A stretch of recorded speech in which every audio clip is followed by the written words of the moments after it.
Hey there and welcome to the Kobe Simmet Audio Experience. We are back for another CEO versus intern episode. I've got Daniel here in the studio with me.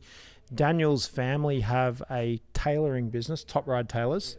There we go. He's going to tell us a little bit about that. In these episodes with CEO versus intern, we have an intern program here at Best Practice where we give our interns, our marketing interns, an opportunity to experience all the different parts of creating content here at Best Practice. For us, it's also a talent scouting program, so we're looking to bring people on board. We like to get people in the studio. We've got people taking photos. We've got people recording. They can edit videos and produce some of the content that you guys see. But I'm also really keen to help their businesses and help them with their careers. So Daniel's got some questions for me. But before we get into them, your goal is, my understanding is your goal is to be helping the family business. For our listeners, viewers, people watching, and for content production, even for your own portfolio, tell us the name of that business, tell us where it is, the Instagram handle, and what it is. So as he shared, it's called Top Ride Tailoring and located in Top Ride on the corner of Blackson Road and Tucker Street. They've been there. That's in Sydney, Australia. Yes. They've been there over 60 years. So my grandfather started it. And then my father left school and went and helped him. He's been there ever since. I believe he's in his 30th year of working there. The questions I have today are based around content creation for something that they were not really used to, the online platform, and the content creation on our Instagram, Facebook, and the production of a website. So the handle for the Instagram is at Top Ride Tailoring, and for Facebook it's just Top Ride Tailoring and Formal Hire. So my first question is, what are the best ways to create content for a small business? Okay, so for anyone listening and for you guys, content creation is about documenting. So a large part of, or the most important part of any content creation strategy is just about documenting what is happening. You can get creative with how you do that documentation, but it's about just make sure you're documenting the journey. So there's a great website that I follow called 137pm.com. They just post something on Instagram at 1:37 p.m. It's pretty simple, and that's their strategy. So whatever is happening, they just document that timestamp. So for you guys, it's about saying, okay, what is it? So what is interesting? What is happening?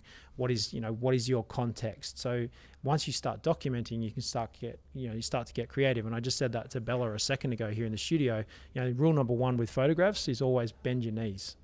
So we were just talking about, with a small business, you might feel like you're doing the same thing over and over again. So far this year in 2020, we've done over 28,000 social media posts. I feel like I'm overdoing it in terms of doing the same stuff over and over again. A lot of organizations just doing one post a week, they feel like they're doing the same thing. So my rule for content creation is document, because every day is going to be different. So every single day is different color, different shape, different weather, different context, different people. And then the next thing, the easiest way to feel like you're not duplicating yourself is bend your knees. If you're taking photos, if you're doing video, just bend your knees. By dropping down, you're going to show a different angle, a different context, a different feature, a different lighting, a different shadow. All those sorts of things are going to create a level of interest. And then you can zone in and zoom in, zoom out. And that's what we're just doing an example then in the studio, putting it in closer and then zooming back out. So I think if you can take a documenting strategy instead of a creation strategy, then you don't overthink it. You just go, let's just capture what we're doing right now. And then you can figure out how you're going to chop it up and work with it. Mm-hmm. Does that help? Yes. How do you think you can use that next week? What can you do next week? Because obviously this time of the year there's a lot of formals going on, so a lot of wedding parties as well. Mm-hmm. So you can document, dad or some of the workers actually measuring up and, getting the neck measurements and fitting on the correct suit and stuff like that. So we could, go in close and then come out and then bend your knees from the point of view of the actual tailor as well. Mm-hmm. Absolutely. So the point of view of the tailor, but also the person. So when someone comes in, hey, have you guys got Instagram? Because it'd be really good for your own Instagram to actually document this process. Mm-hmm. So then you just rip off their stuff. So just get, when they walk in the door and you're fitting someone, like you're doing a suit fitting, you're saying, hey, you're doing a suit fitting. Do you have Instagram or do you have Facebook? Yes, I do. Do you want to take some photos? Like you take some photos and get them posted on your Instagram. We'll tag you. And so you've got it from their perspective as well, because that's the customer's experience. Mm-hmm. Before they walk out the door, what are 3 things you liked about this experience? That's going to give you that reinforcement of actually what to focus on to build a bigger audience and get more people in. Because that leads to my next question with the creation and the importance of creating an experience when you are trying to sell a product to your customers. Mm-hmm. Yeah, look, I think the first thing I want you guys to focus on, because I'm a prospect, so I can say from a customer's perspective, you guys are, for the most part, tailoring for gentlemen, young gentlemen and gentlemen, suits, shirts, outfits, ties, a little bit of hire, also custom stuff, some stock items as well. I had a great experience with Emilio Zen. I bought an Emilio Zenya suit. I've spent $4,500 on that suit for my brother's wedding. And so my brother's got one, I've got one. It's one of the best suits I've ever bought, in terms of actually spending money. I know you can spend $10,000, $20,000, $30,000 on a suit, but, for me, that was like $4,500. When I put that jacket on, I was like, oh my God, this is absolutely amazing. Mm-hmm. Now, I didn't realize that they actually air condition the jacket. So when you put it on, it feels cool. So they actually, their whole area where the jackets are all hung and they're putting on the first jacket that they're going to customize the size, they've got cold air from their air conditioning blowing up into the jackets and up in the sleeves. So where the jackets are all hung, they've got this cold air blowing out of the floor. So when you put the jacket on, it feels cool. And it is merino wool. Like, it is very, very fine wool anyway. Like, it's high quality.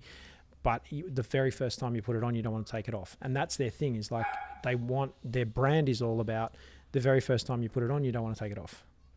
And that's what they focus on. So they keep focusing on that experience. What is it about that experience? What is it about? Why doesn't someone take it off? It's comfortable, it's fitting, it makes them feel amazing. They've got great lighting, they've got great mirrors. They put a lot of effort into the place, exactly the place you need to stand in the mirror. They've worked out you need to be sort of within this area in front of the mirror. So the guy he says, come and stand here. He sort of, grabs you and sort of puts you in the right spot, puts the jacket on you and facing the mirror. So you have this sensation of a cool jacket. You feel amazing. He adjusts it a little bit around your collar. And then you're looking in the mirror. He makes sure you've got a shirt on first of all. He says, here we go. We've got a shirt for you to put on. You put the shirt on, you put the jacket on. It's sitting, it's not, I might be wearing a t-shirt. He's like, no, you need to put a shirt on. So he puts the shirt on. So to create the whole look. Yeah. The first thing he does is he sells you a $150 shirt. He says, you're going to buy this shirt. You're going to put it on. You're going to take this shirt with you today. It's $150 because then I'm going to fit you for this jacket. And so he's also doing soft closing on the sale as well. But we want to make so it's like not like you just trying this jacket on or you're getting fitted. So then, it's part of that fitting experience, and then they make you feel like royalty. But for them, their brand is all about the first time you put it on, you never want to take it off. And so I love wearing that suit, and I have that same experience every time I put that jacket on. So when you guys zone in on that, start asking the customer. So you want to be creating that experience. And obviously, there's the $4,500, $6,000 end of the spectrum, but there's the $500 end of the spectrum.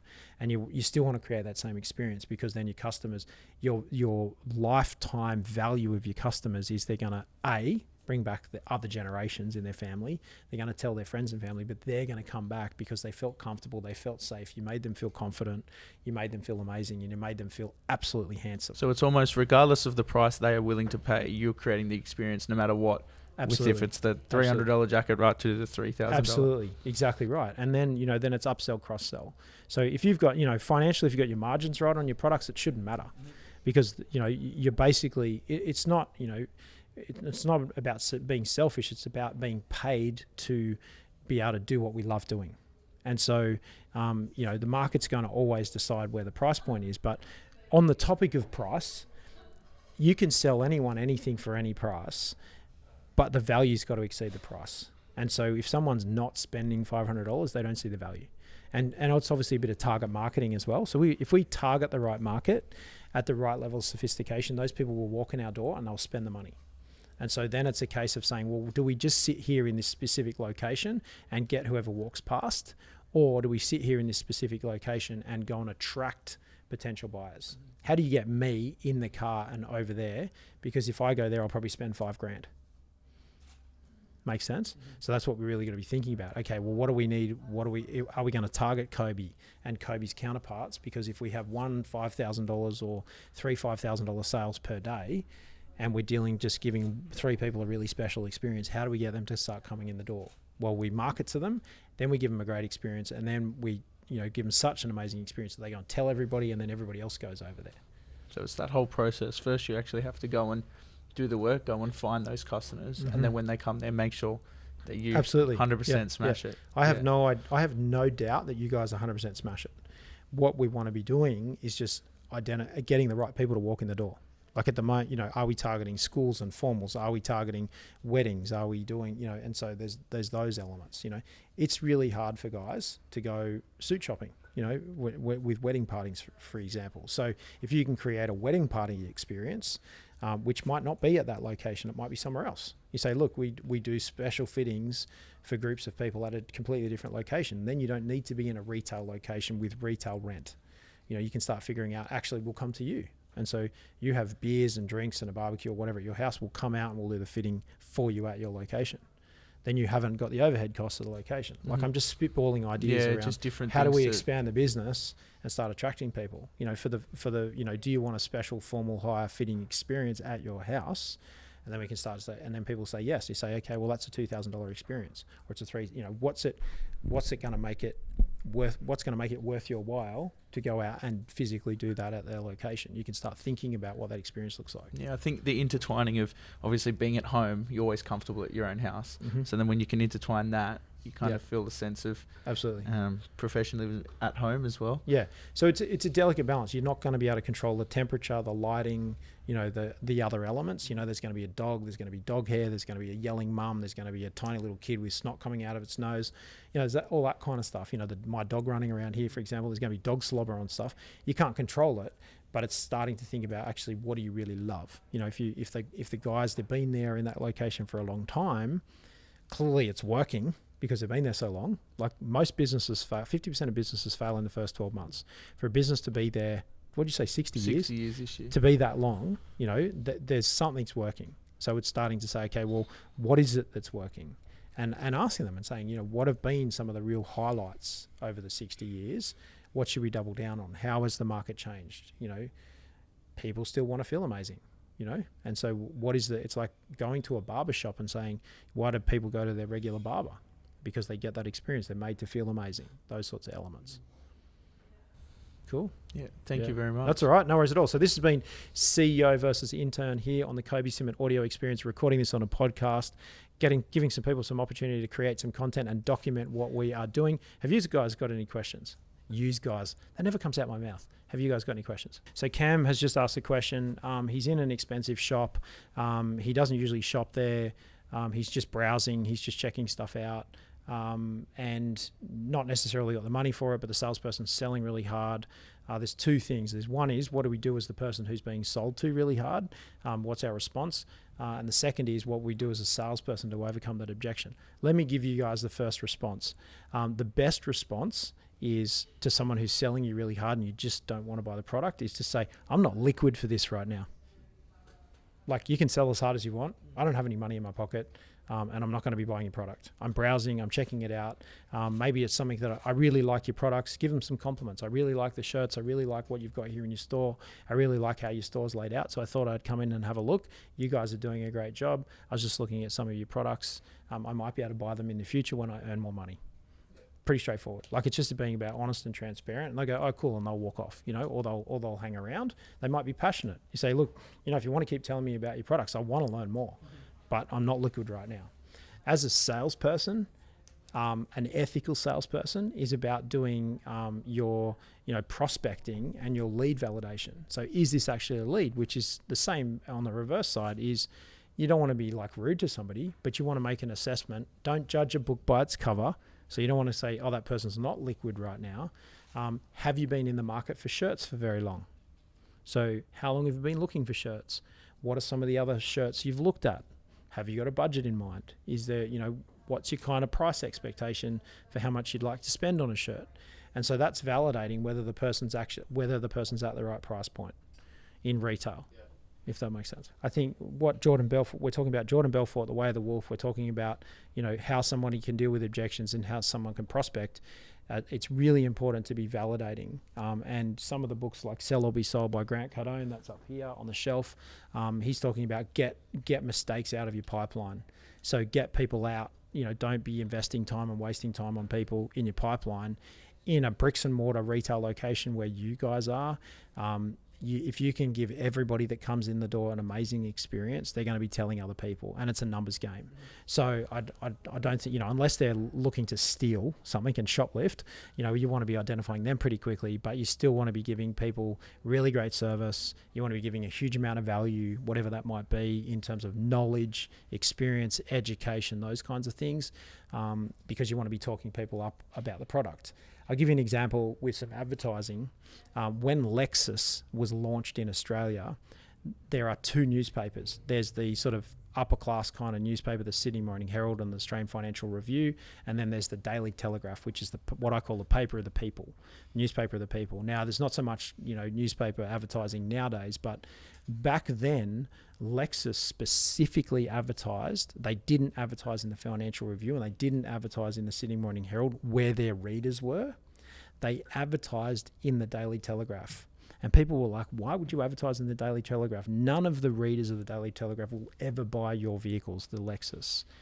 But it's counterintuitive. What it did was it set the Lexus in that socioeconomic as a high status vehicle. It said, this is a premium vehicle. If you're a premium person, if you're a professional, this is the vehicle you drive. So that when the people who are egotistical, for example, I'm not saying all Lexus drivers are egotistical, but it actually positioned the Lexus as a premium vehicle, and it was something to be looked up to.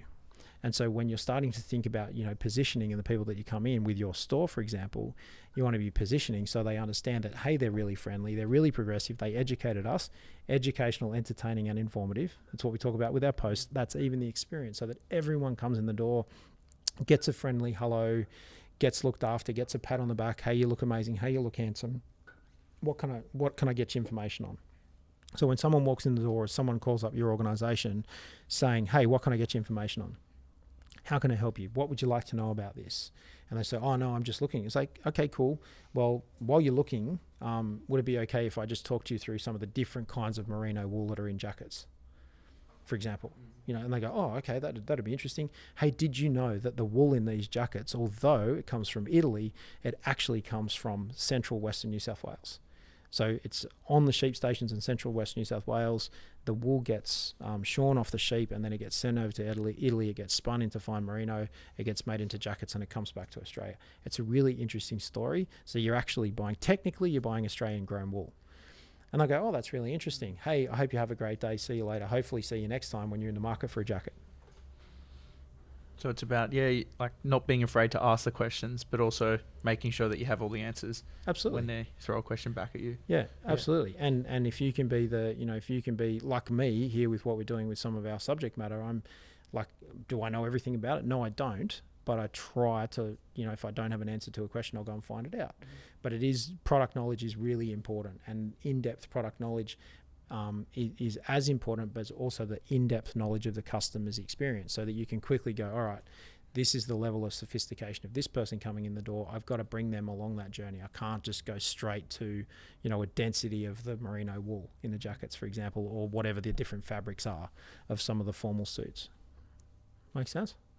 Excellent. Okay, well, this has been a great CEO versus intern experience here at Best Practice. Bella, any questions? So to create content that people will engage with and stands out from the crowd is really focusing on answering the questions that people have. So if you can understand the journey that they're on, so where are they, what are they looking to try and achieve, what do they want to get out of life, you can put those into groups and put them into categories, and the more you can understand the market and the audience, the more that you can serve things into it. No different to a blockbuster movie, whether it's going to be a thriller, a rom-com, a horror, action movie. If you think about movies and you think about the marketplace, they know that more people watch rom-coms than horror movies. And so you can make really profitable rom-com movies because more people are going to watch it, more people are going to turn up to the box office, more people are going to download it on Netflix or Spotify, or Stan or any of the things. So I think it's really important, the market intelligence and the market research, and looking at where the market's going and what other people are doing, and then you're producing content that people are interested in, if that's what you want to produce. If you want to produce horror movies, go produce the horror movies, but don't get frustrated when you don't get as many sales or views as another part of the market. And that's okay. So I think that doing the market research and saying, actually, what do you like? What do you want to produce?